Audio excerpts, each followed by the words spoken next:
सुप्रभातम प्यारे भैया बहनों, आज हम वाराणसी पाठ का चौथा और अंतिम अनुच्छेद पढ़ेंगे। इयं नगरी विविध धर्माणां संगम स्थली।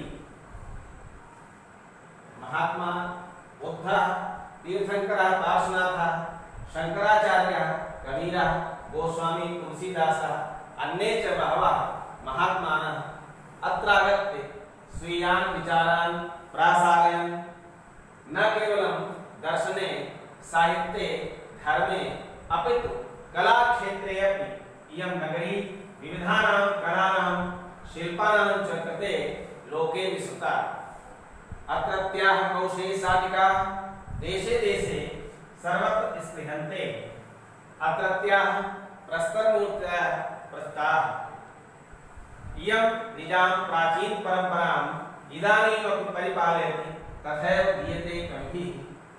मरणं मंगलं यत्र विभूतिश्च विभूषणं, कौपीनं यत्र कौशेयं सा काशी केन मीयते। प्यारे भैया बहनों, इयं नगरी विविध धर्माणां संगम स्थली। इयं यह सर्वनाम शब्द है जो वाराणसी के लिए आया है। तो इयं नगरी, यह नगरी अर्थात यह वाराणसी नगरी विविध धर्माणां संगम स्थली, विभिन्न प्रकार के धर्मों की संगम स्थली है, मिलन स्थली है। जैसे कई नदियां आकर के जब एक स्थान पर मिलती हैं तो उस मिलन स्थल को संगम कहते हैं। तो ऐसे विभिन्न प्रकार के धर्म, बौद्ध धर्म, जैन धर्म, हिंदू धर्म, सारे के सारे धर्म यहाँ पर रहते हैं। और यह संगम स्थली है किसकी? विविध धर्माणाम, विभिन्न प्रकार के धर्मों की, विविध धर्मों की यह संगम स्थली है। तो इयं नगरी विविध धर्माणाम संगम स्थली, यह नगरी विभिन्न धर्मों की संगम स्थली है। अब यहाँ से आपसे प्रश्न पूछा जा सकता है, इयं वाराणसी नगरी केसाम संगम स्थली। वाराणसी नगरी किसकी संगम स्थली है, किसकी मिलन स्थली है? तो विविध धर्माणाम। आप लिखेंगे वाराणसी विविध धर्माणाम संगम स्थली है। ठीक है ना? आगे देखें, महात्मा बुद्ध, महात्मा बुद्ध, तीर्थंकर पार्श्वनाथ, तीर्थंकर पार्श्वनाथ, शंकराचार्य, शंकराचार्य, कबीर, कबीर, गोस्वामी तुलसीदास और गोस्वामी तुलसीदास, अन्य च बहवः महात्मा और अन्य दूसरे बहुत से महात्मा अत्रागत यहाँ आकर के स्वीयान विचारान अपने विचारों को प्रासारण फैलाया। महात्मा बुद्ध, तीर्थंकर पार्श्वनाथ, शंकराचार्य, कबीर, गोस्वामी तुलसीदास और अन्य महात्माओं ने यहाँ आकर के अपने विचारों को फैलाया। आप जानते हैं महात्मा बुद्ध ने अपना पहला उपदेश सारनाथ में दिया था, जो वाराणसी के पास में है। आगे देखें, न केवल दर्शने, केवल दर्शन शास्त्र के क्षेत्र में ही नहीं, साहित्य केवल साहित्य के क्षेत्र में ही नहीं, धर्म के क्षेत्र में नहीं, अपितु कला क्षेत्रे अपि, कला के क्षेत्र में भी इयं नगरी, यह नगरी, कौन सी नगरी? वाराणसी नगरी विविधानां कलानां, विभिन्न प्रकार की कलाओं के लिए, शिल्पानां च कृते और शिल्पों के लिए लोके विस्तृता, संसार में विख्यात है, प्रसिद्ध है। अत्रत्याः, यहाँ की, अत्रत्याः यहाँ की अर्थात वाराणसी की कौशेय शाटिका, रेशमी साड़ियाँ, बनारसी साड़ियाँ देशे देशे, प्रत्येक देश में, हर देश में, सर्वत्र, हर जगह स्मृहन्ते, पसंद की जाती हैं। अत्रत्याः प्रस्तर मूर्तयः, और यहाँ की पत्थर की मूर्तियां भी प्रसिद्धाः, प्रसिद्ध हैं। यम, यह निजाम अपनी प्राचीन परंपरा को इदानीम अपि, इस समय भी परिपालित, पालन करती है। यह अपनी प्राचीन परंपरा का पालन इस समय भी करती है। तथैव गीयते कवि, जैसा कि कवियों के द्वारा गाया जाता है, तथैव गीयते कवि, कवियों के द्वारा गाया जाता है क्या? मंगलम मरणम यत्र विभूतेश्व विभूषणम, यत्र मरणमपि मंगलम भवति, जहां पर मरना भी मंगलकारी होता है। कहते हैं ऐसी मान्यता है कि जो काशी में मरता है वह सीधे वैकुंठ धाम जाता है, मोक्ष को प्राप्त हो जाता है। इसलिए कहा गया है यत्र मरणमपि मंगलम भवति, जहां पर मृत्यु भी, मरना भी मंगलकारी होता है। और यत्र विभूतिश्च विभूषणम, जहां की विभूति, जहां की राख भी आभूषण होती है। कौपीनम यत्र कौशेयम, जहां की कौपीन, जहां की लगोटी कौशे अर्थात रेशम की होती है। सा काशी केन मीयते, उस काशी की तुलना किससे की जा सकती है? उस काशी को किससे नापा जा सकता है, किससे तुलना की जा सकती है? अर्थात उस काशी की तुलना संसार के किसी और नगरी से नहीं हो सकती है। ये भगवान शंकर की प्रिय नगरी है।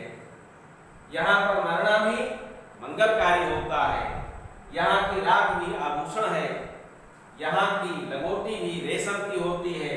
ऐसे इस काशी की तुलना किसी से नहीं की जा सकती है। प्यारे बच्चों, आइए देखते हैं। आप देख रहे हैं ना, तीर्थंकरा शंकराचार्य। आगे देखें, शिल्पानां च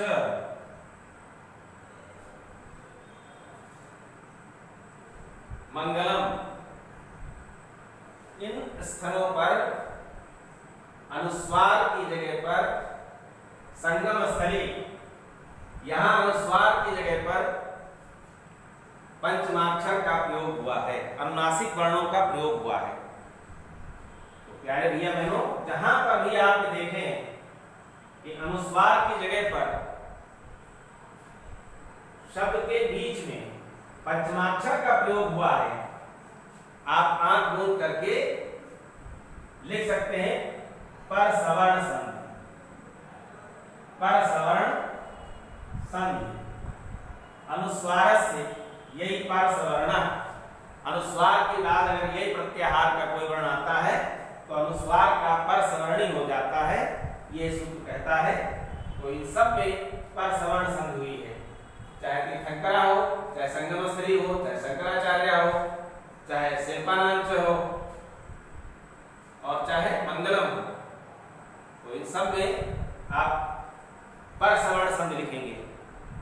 पर सवर्ण संधि के लिए आपको सीधा सा मेरा सुझाव है कि अगर आप अनुस्वार से एक पर सवर्ण नहीं भी जानते, फिर भी आप कहीं पर पंचमाक्षर देखते हैं, जैसे घंटा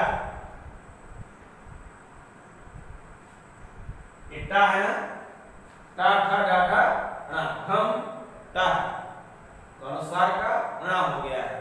शंख, पंचम आदि शब्द जो है ये सब पर सवर्ण संधि के उदाहरण है। ऐसे ही एक और देखें,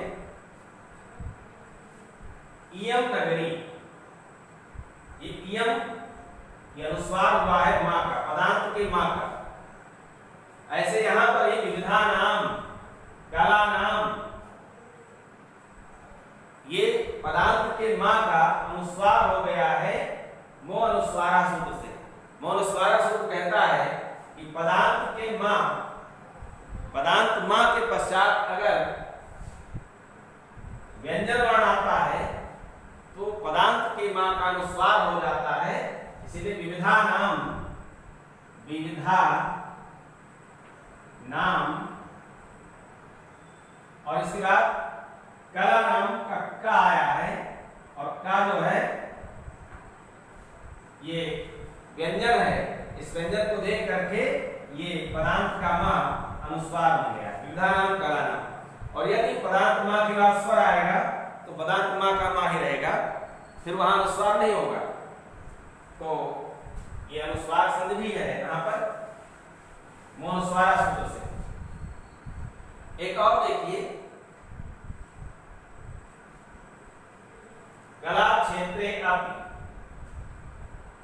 शब्द है और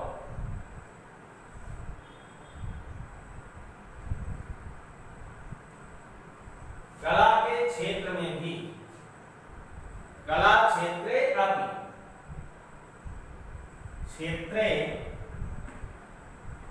अपि, ये पूर्ण रूप संधि हुई है। इस आ का अवग्रह रूप हुआ है। जहां पर ये अवग्रह रूप आप देखें वहां पर पूर्ण रूप संधि आप आंख मूंद करके लिख सकते हैं। क्या लिखेंगे? पूर्ण रूप संधि।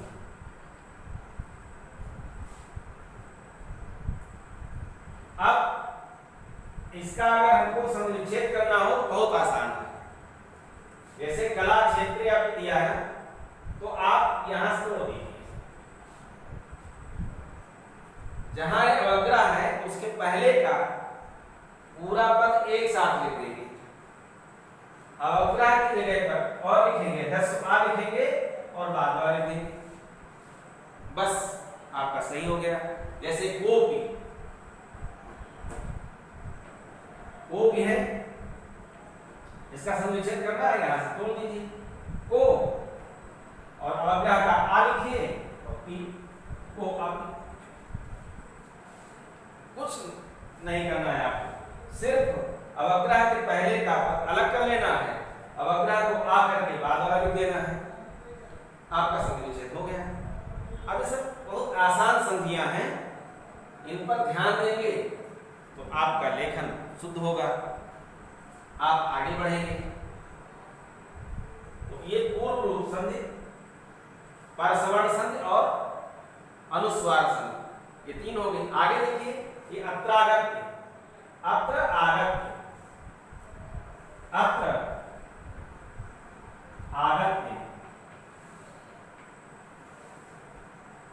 क्रमिक आ है और यहां आ है, ये दोनों आ मिल करके, ये दोनों सवर्णी आ मिल करके अपसवर्णी ये दीर्घ हो गए हैं, यहां दीर्घ संधि है, अत्रागत दीर्घ संधि।